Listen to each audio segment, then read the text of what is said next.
estaba lo que decía el presidente Maduro. Bueno, hemos invitado a Alexander Carranza, él es internacionalista, pero además presidente del Centro de Estudios de Derecho Internacional de la Universidad San Martín de Porres, para hablar sobre lo que significa esta liberación del líder de Voluntad Popular, de Leopoldo López. Bienvenido, Alexander, y un poco para entender qué significa esta liberación. Estamos un poco confundidos porque decimos, bueno, que está en su casa y que está con arresto domiciliario, pero en Venezuela no existe el arresto domiciliario. ¿Qué está pasando ahí? Gracias, Fátima. Ante todo, permíteme expresar mi solidaridad con las personas que fallecieron el día de ayer en estos luctuosos acontecimientos en el Cerro San Cristóbal, y además han habido turistas extranjeros que también han perdido la vida, es lamentable.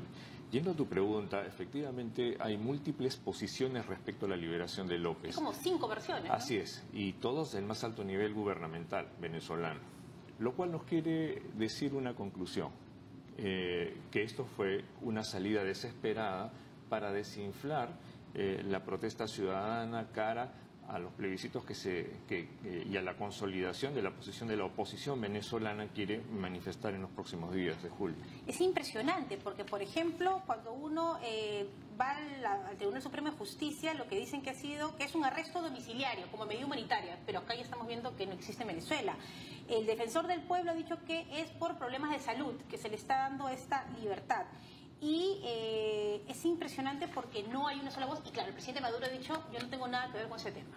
Así es. La segunda gran conclusión es la falta de institucionalidad. No solamente a nivel de un solo discurso, que es lo elemental en comunicaciones, y eso tú lo sabes muy bien, mejor que yo, sino también a nivel de una articulación política que haga por lo menos viable una explicación a la comunidad internacional por qué se están tomando estas medidas, y además un mensaje en la interna, al interior de la sociedad venezolana, de cuáles son estos pasos, que por qué el gobierno ha tomado la decisión de liberar a López. Definitivamente la falta de unicidad, de criterio, hace que inclusive se tomen medidas que no figuran en la normatividad venezolana. Ahí tienes la falta de institucionalidad. Tienes la desesperación en tanto y en cuanto nadie puede explicarse cómo el hombre salió, ya está en su casa. Por eso generó tanta sorpresa, porque no era una posibilidad, ¿no? Cuando se discutía el tema. No era una posibilidad, ¿cierto? Ahí están las salidas políticas y las decisiones apresuradas o de repente pensadas, porque no sabemos los elementos de juicio que tenemos, además cara a la actuación de Maduro. Yo entiendo que ha sido una decisión desesperada y desarticulada totalmente, motivo por el cual sus principales operadores políticos están diciendo una cosa y otra sin discriminar. Ahora, hablemos de Leopoldo López, esta figura que nos ha tenido así en vivo a través de los medios de comunicación desde el 2014, que fue apresado, y que hemos visto también una evolución y cómo se ha ido enfrentando a esta dictadura de Maduro, ¿no? Yo te voy a hablar un poco de la oposición para finalizar con López. La oposición venezolana tuvo una actuación muy errática desde Chávez hasta Maduro, y estaba caminando en círculos en el desierto 40 días y 40 noches sin encontrar una unidad de criterio, una figura que pueda enfrentar sea a Chávez o sea a Maduro en su momento. Considero que después de haber pasado todo este tiempo, la oposición está tratando de encontrar una figura, un ícono que represente la oposición cerrada contra Maduro. Con un líder a la cabeza, o sea, lo ves presidencial. Yo creo que sí, ¿no? Tiene una familia que lo está apoyando y que está íntimamente vinculado con todo el proceso de liberación. Mira a su esposa. Tienes a un hombre que ha estado en la cárcel y no lo han quebrado. O sea, la figura es sumamente interesante, y además no te olvides que desarticulada un poco a la política venezolana, la población lo que busca es una figura mesiánica. Es muy latinoamericana. Claro, es parte del caudillaje. Es parte de esta parte del mundo, ¿no? Totalmente tener de acuerdo. A alguien que nos guíe. Pero además, fíjate, este problema de Venezuela pone en evidencia la rapidez, cómo los organismos internacionales Eso es actúan rarísimo, ¿no? o dejan de actuar. O sea, ¿qué ha pasado ahí? Bueno, la asunción como secretario general de la OEA del secretario Insulza, antes de este secretario general, fue precisamente alentada por los grupos chavistas, motivo por el cual Insulza tenía una posición muy equidistante, muy aterciopelada frente a los reparos de diferentes colectivos en contra de Chávez y de Maduro. Pero con este nuevo secretario general, el tono de la OEA torna confrontacional. Sin embargo, no tan confrontacional como para desde la OEA aplicarle... De palabra, pero no de acto. Aplicable a la Carta Interamericana. ¿Y eso por qué? Porque los presidentes de las Américas, sur, centro y norte, han estado cambiando. Tú sabes que la OEA está conformada por todos los presidentes, es un club de los presidentes de las Américas, han estado cambiando y se han estado cambiando desde el punto de vista político sus sesgos. Entonces ya son confrontacionales a Maduro, pero no llegan a ser suficientes. UNASUR lo mismo. Mercosur exactamente lo mismo. Entonces ahí vemos también una crítica y una explicación a la actuación de estos organismos internacionales respecto a un solo problema, que podría bien diversificarse a otros países. Ahora, con esta cercanía al plebiscito de este domingo y la salida de Leopoldo López, ¿cuál es la estrategia de Maduro, ¿no? Y de toda su gente? Entiendo yo que lo que él está buscando es un diálogo, acercarse a un diálogo de buscar el diálogo, ¿no? Que ya está en la hora nona.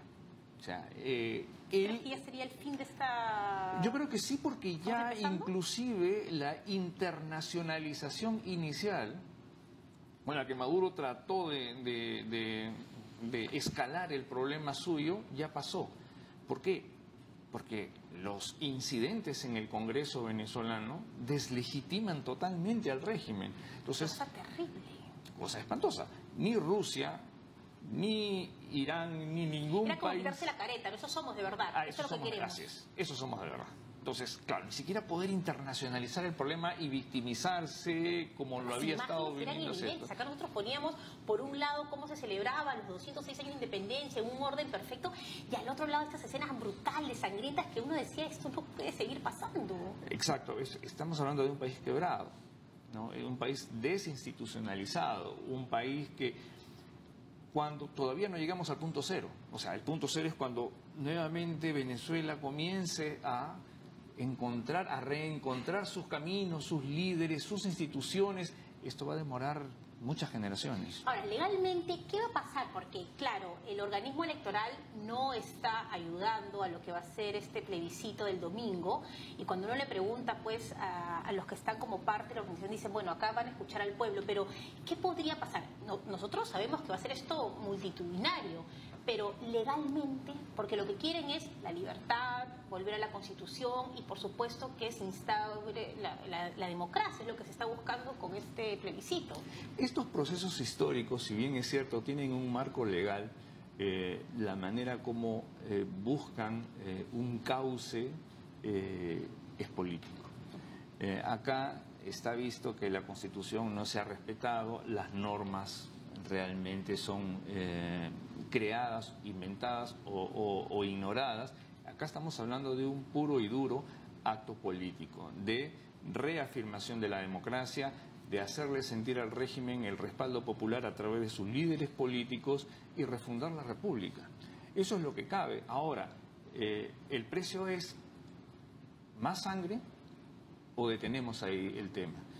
Aparentemente lo que está haciendo Maduro es llevar esto hasta las últimas consecuencias. Lo ha dicho, ¿no? Exacto, por supuesto. Entonces, ¿qué hacen los demás países? Los demás países están muy preocupados. Por ejemplo, nuestro presidente, desde un primer momento, en la primera visita que tuvo al exterior con el presidente Trump, abordaron el tema de Venezuela, Chile también, lo ha abordado el presidente de Colombia.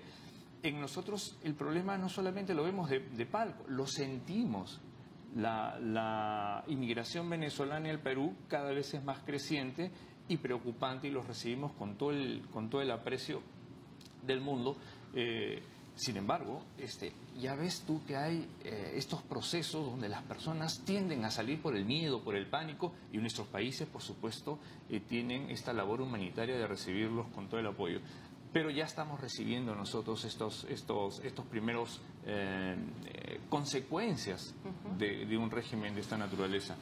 Y, por supuesto, nosotros también tenemos que crear normas para las visas respectivas. Como comprenderás, estas personas tienen que trabajar, y les damos, por supuesto, un estatus jurídico especial, porque se tratan de personas. Porque además también va a ser como un entregar el favor. Recuerda, pues en los 80 cuántos peruanos se fueron a Venezuela a hacer patria, un país próspero, un país donde mirábamos, y ahora mira cómo estamos, efectivamente, ¿no? efectivamente, entregando también y ayudando. Exactamente. Bueno, es así. Y a veces, y cuidado, porque a veces salen estas actitudes xenofóbicas, etcétera, donde tú dices, bueno, me están quitando el trabajo, y ya comienzan a haber estos pequeños problemas que afortunadamente en nuestro país casi no se ve.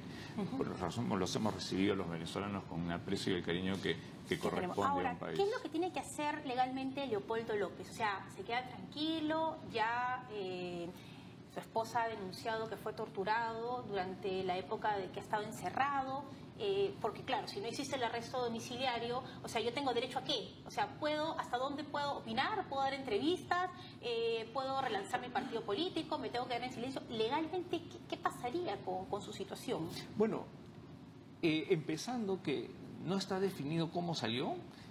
No tenemos una versión oficial, tenemos 5 versiones de las informaciones que nos llegan. Y además las 5 desprovistas de un marco legal. Así es. De manera que la salida que él va a tener que dar respecto a su actuación cara a los próximos días con el plebiscito va a ser ir con todo, entiendo yo. Por supuesto va a reponerse, va seguramente a juntarse con su Estado Mayor, ¿no?, de la oposición. Yo creo que ni han pensado, ¿no? Porque imagínate con el plebiscito, con una figura como Leopoldo López, fortaleces pues todo lo que se quiere, ¿no? Precisamente van a tener que coordinar muy bien con la oposición, porque esto sí ya pasa a un protagonismo como figura política en lo personal, pero además como una figura de oposición. Para conseguir estos propósitos y que además, la oposición. Como él, cuando estando preso, ha tenido la posibilidad de ver desde adentro cómo se manejan las cosas, ¿no? Por supuesto. Y eso te da un poder absoluto para entender la situación de miles de venezolanos que están pasando. No, y además hay muchos presos políticos, hay más de 400. Claro, imagínate, ¿no? Entonces el tema es más complicado, no solamente es López, hay muchos López, por supuesto no con el protagonismo rutilante, pero personas que han sido sometidos a estos tratos crueles, inhumanos y degradantes. Y bueno, ya se le está comparando, algunos columnistas internacionales están escribiendo en los medios, pues dicen, ese es el Mandela de esta parte del mundo. Bueno, es un sátrapa, ¿no? Lamentablemente, este presidente salió de una historia de terror del pasado, de un pasado de los 20, de los 30, ¿no? Y ha perdido el compás de la historia, de la institucionalidad.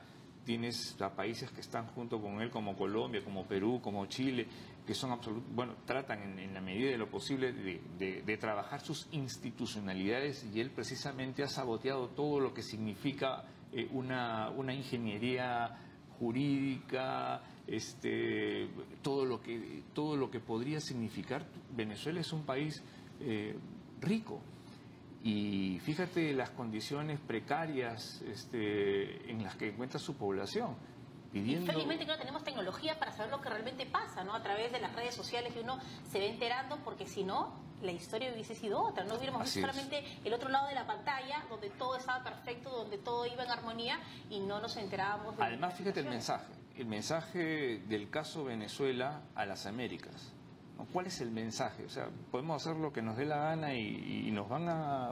A ver, ¿no? La provocación, a ver, y a un poco más, y avanza un poco más. Así es. Y la Carta Interamericana, la aplicación de la Carta Interamericana, y entonces los mecanismos... Fíjate, tú puedes crear mecanismos para garantizar institucionalidad, pero el tema no es crear el mecanismo, el tema es cómo me garantizas que ese mecanismo va a funcionar y se va a aplicar cuando sucedan estos problemas, porque si tienes el mecanismo y no tienes cómo accionarlo, entonces nos cruzamos de brazos. Bueno, muy interesante de verdad, Alexander, toda la propuesta que nos trae y entender un poco lo que pasa con Venezuela, y bueno, ya estaremos hablando más adelante seguro de Leopoldo López. Un placer tenerlo aquí. Le agradecemos a Alexander Carranza, presidente del Centro de Estudios de Derecho Internacional de la Universidad San Martín de Porres, por esta interesante entrevista donde ya estamos un poco más claros. Muy bien, hacemos una pausa, regresamos con más información en el 7.3 Noticias.